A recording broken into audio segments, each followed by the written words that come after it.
नमः भगवते वासुदेवाय। नारायणं नमस्कृत्यं नरं चैव नरोत्तमं देवीं सरस्वतीं व्यासं ततो जयमुदीरये। नष्टप्रायेषु अभद्रेषु नित्यं भागवत सेवया भगवते उत्तमश्लोके भक्तिर्भवति नैष्ठकी।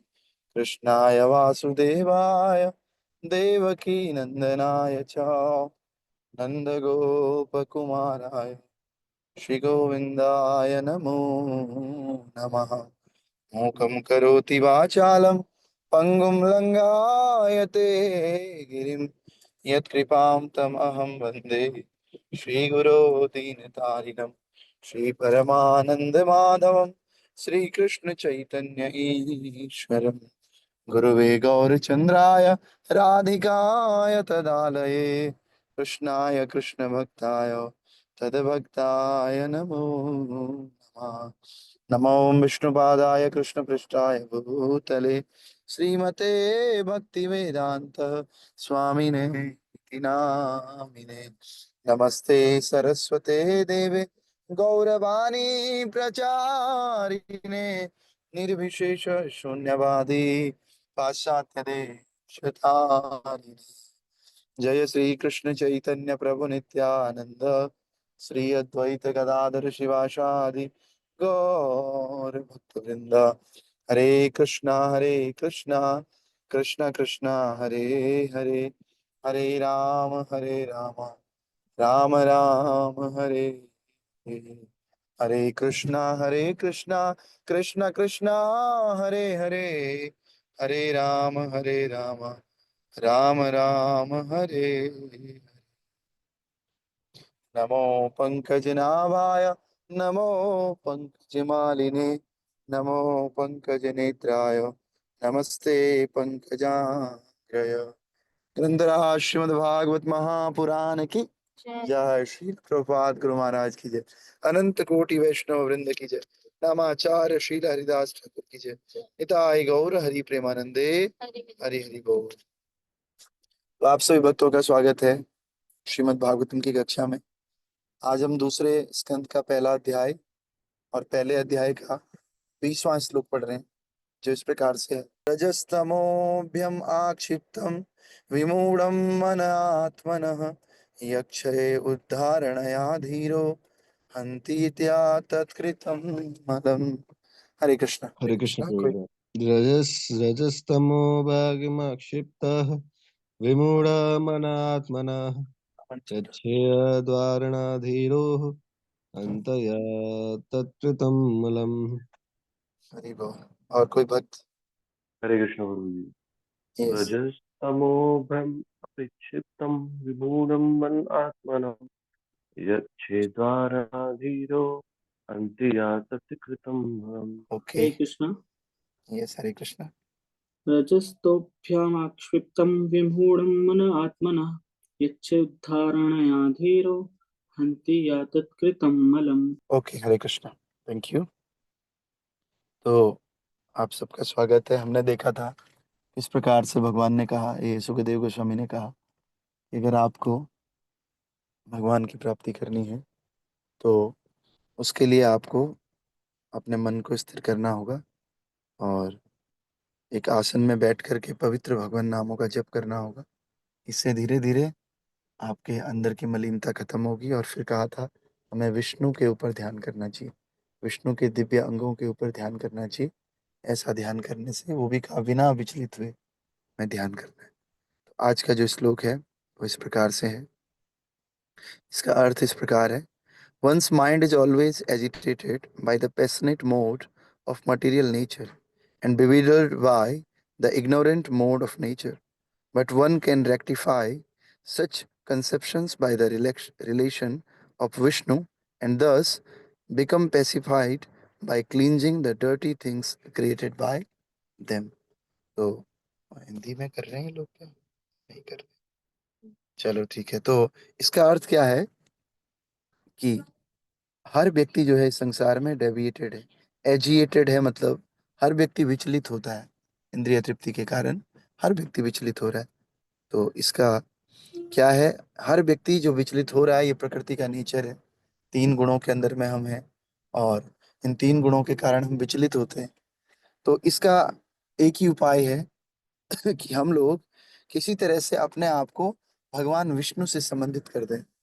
जब हम भगवान विष्णु से संबंधित हो जाते हैं, उनकी किसी भी क्रिया के द्वारा, रीडिंग के द्वारा, हियरिंग के द्वारा, कथा के द्वारा, उनका नाम जप करने के द्वारा और उनकी सेवा करने के द्वारा, उनके अर्च विग्रह को सेवा करने से, पूजने से, जब हम इस तरह से भगवान से संबंधित होते हैं, तो हम जो ये विचलन है, जो ये इंद्रिय तृप्ति की जो इच्छाएं हैं और जिसके कारण हम सब लोग जो है डर्टी थिंग्स हमारे अराउंड क्रिएट होती हैं, ये सारी डर्टी थिंग्स, ये गंदी वस्तुएं क्लींस हो जाती हैं। तो इस प्रकार से तात्पर्य पढ़ेंगे हम लोग। तात्पर्य बाय अर्चनीय बंदनीय प्रातः स्मरणीय जगत गुरु शिल प्रभुपाद जी द्वारा। शिल प्रभुपाद की जय।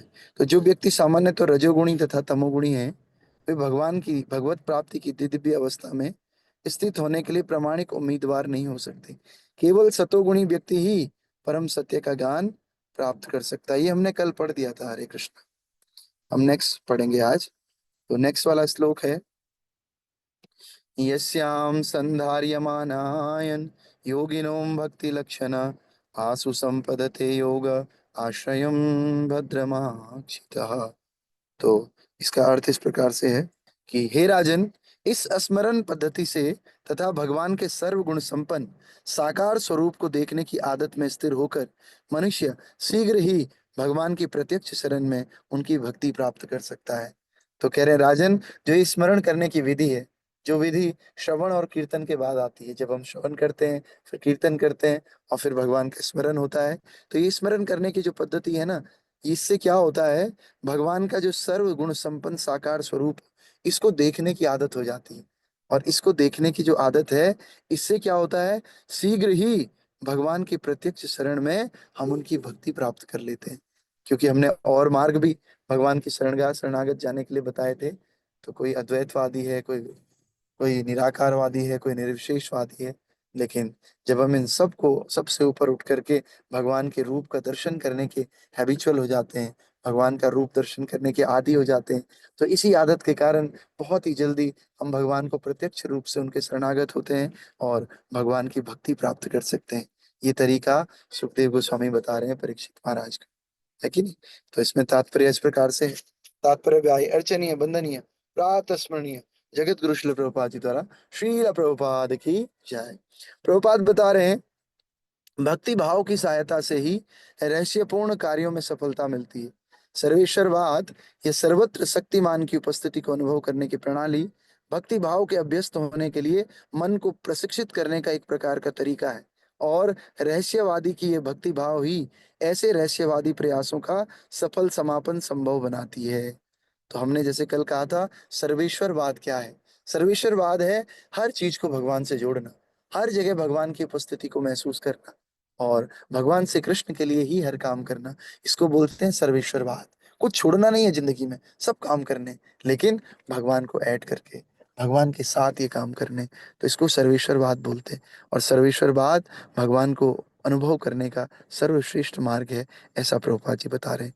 और तथापि भक्ति भाव में मिश्रण के बिना कोई ऐसी सफल स्थिति तक नहीं पहुंच सकता। सर्वेश्वरवादी दृष्टि द्वारा निर्मित भक्तिमय वातावरण बाद के दिनों में भक्ति भाव में विकसित होता है और यही निराकारवादी के लिए एकमात्र लाभ है।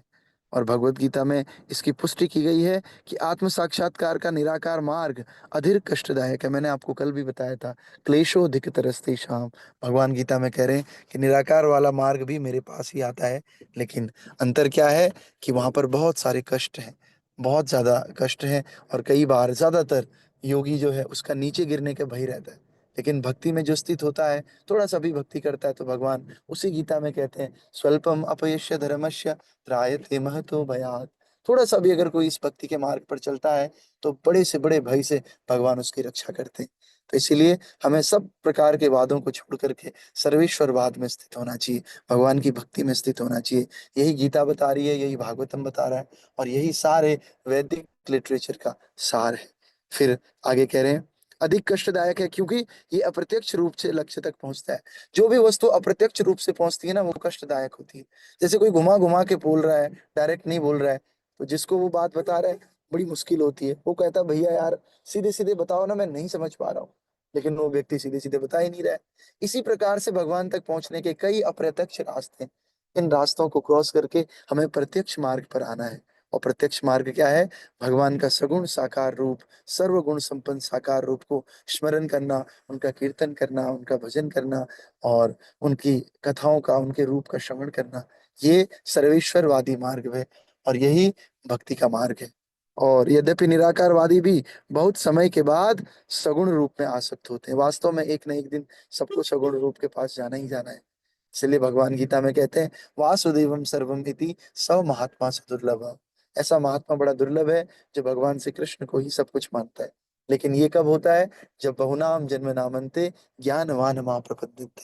कई जन्मों के बाद जब योगी, निराकारवादी, निर्विशेषवादी, अद्वैतवादी, ये सब कई जन्मों तक जब भक्ति करते हैं, प्रैक्टिस करते हैं, तब जाकर के इन्हें पता चलता है कि अच्छा भगवान श्री कृष्ण ही सब कुछ है। लेकिन प्रभुपाद जी की कृपा से, आचार्यों की कृपा से, चैतन्य महाप्रभु की कृपा से हम सबको ये बिना कई जन्मों की मेहनत के ही हमें पता है, प्रभुपाद जी की कृपा के कारण। तो इसलिए हमें इस सिद्धांत को लेना है, और सारा सिद्धांत हमको क्लियर है श्रील प्रभुपाद के कारण। तो हमें बस इस भक्ति मार्ग में आगे बढ़ना है, खुद भी बढ़ना है, दूसरों को भी आगे बढ़ाना है, और अपने इस मनुष्य जीवन को सफल बनाना है। ग्रंथराज श्रीमद् भागवत महापुराण की जय। श्रील प्रभुपाद गुरु महाराज की अनंत कोटि वैष्णव वृंद की निताई गौर प्रेमानंदे। हरि हरि बोल। तो अभी कुछ समय, 2-4 दिन हम लोग कभी ट्रेवल कर रहे हैं, तो कैमरा हमारा ऑफ ही रहेगा शायद। कहीं पे अगर स्टेबल जगह हम क्लास करेंगे तो वहां पर कैमरा ऑन कर सकते हैं। बाकी जब ट्रेवलिंग कर रहे हैं तो कैमरा ऑफ ही रहेगा, आप लोग क्षमा कीजिएगा। और अभी हम फिर मंगला आरती करेंगे, और मंगला आरती करके आप लोग रोज आइएगा। हो सकता है कभी मैं ना आ पाऊँ, लेकिन आपने इस चेन को तोड़ने नहीं देना है।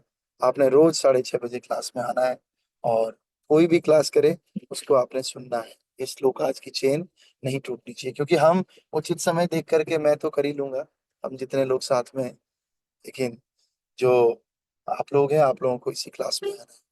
ग्रंथराज श्रीमद् भागवत महापुराण की